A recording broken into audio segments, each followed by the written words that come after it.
BNP চেয়ারপারসনের উপদেষ্টা ফজু পাগলা যখন বলে যে 5ই আগস্ট একটি ষড়যন্ত্র, তাহলে এই ষড়যন্ত্রের অংশ তো তারেক রহমানও হয়ে যায়। যুবদল নেতা স্লোগান দিচ্ছে তারেক রহমান জানেন নাকি জুলাই আগস্টের নায়ক আপনি, তাহলে রাজাকারের নায়ক যদি তারেক রহমান হয়ে থাকে তাহলে অবভিয়াসলি তিনি বড় রাজাকার। সে কিভাবে দেশনেত্রী বেগম খালেদা জিয়ার সে রাজনৈতিক উপদেষ্টা হয় আমার ভাবতেও গা ঘিনঘিন করে। পাগলের থেকে যেই দল পরামর্শ নিয়ে চলে, যাকে উপদেষ্টা বানায় রাখছে, তাহলে সেই দল আসলে দেশের জন্য কি করতে পারবে। বিএনপি চেয়ারপারসনের উপদেষ্টা ফজলুর রহমানের কুশলী পত্রিকায় এই মুহূর্তে আমরা দেখছি দাহ করা হচ্ছে এবং এই কুশলী পত্রিকা যেটি রয়েছে এটিতে আগুন ধরিয়ে দেওয়া হয়েছে। মূলত একটি সংবাদ মাধ্যমের টকশোতে গিয়ে ফজলুর রহমান তিনি জুলাইয়ের যারা সংগঠক রয়েছেন তাদের বিরুদ্ধে আসলে একটি মন্তব্য করেছেন এবং তাদেরকে কালো শক্তি উল্লেখ করেছেন এবং পাশাপাশি তিনি বলেছেন এই যে জুলাইয়ের যারা সংগঠক রয়েছে তারা মূলত রাজাকারের সন্তান, এমনটি আসলে তিনি বলেছেন এবং তার কারণে মূলত এখানে যারা জুলাইয়ের সংগঠক রয়েছে তারা ফুঁসে ওঠে এবং তারা আজকে রাজু ভাস্কর্য এলাকায় এই যে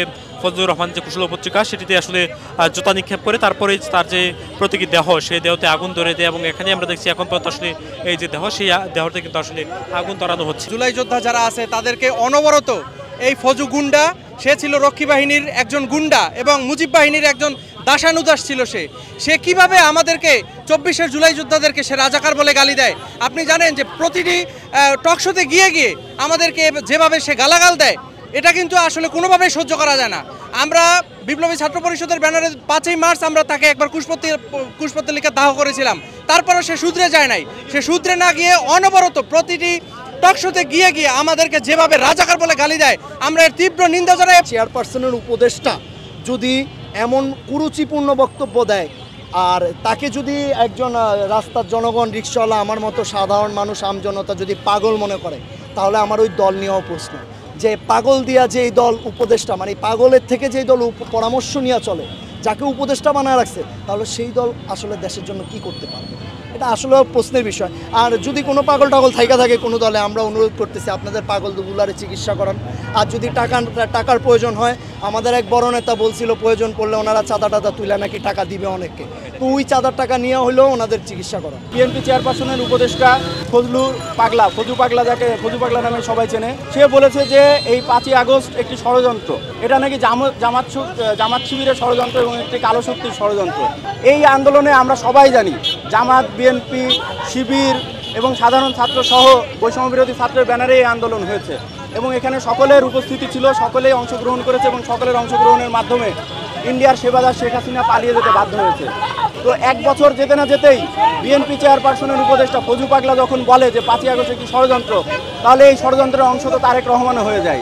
সে কিভাবে দেশনেত্রী বেগম খালেদা জিয়ার সে রাজনৈতিক উপদেষ্টা হয় আমার ভাবতেও গা ঘিনঘিন করে। যে দেশনেত্রী বেগম খালেদা জিয়া আমাদের বাংলাদেশের সম্পদ, যে আমাদের জুলাইয়ের আইডল ছিল, যে বাংলাদেশে আপসী নেত্রী নামে পরিচিত, তার উপদেষ্টা পর্ষদে উপদেষ্টা মণ্ডলীতে কিভাবে এর মতো একজন সে বেগম জিয়ার রাজনৈতিক উপদেষ্টা হয়, এর জবাব তারেক রহমানকে দিতে হবে এবং একই সাথে বেগম খালেদা জিয়াকে এর জবাব দিতে হবে। যুবদল নেতা স্লোগান দিচ্ছে তারেক রহমান জানেন নাকি জুলাই আগস্টের নায়ক আপনি, তাহলে রাজাকারের নায়ক যদি তারেক রহমান হয়ে থাকে তাহলে অবভিয়াসলি তিনি বড় রাজাকার।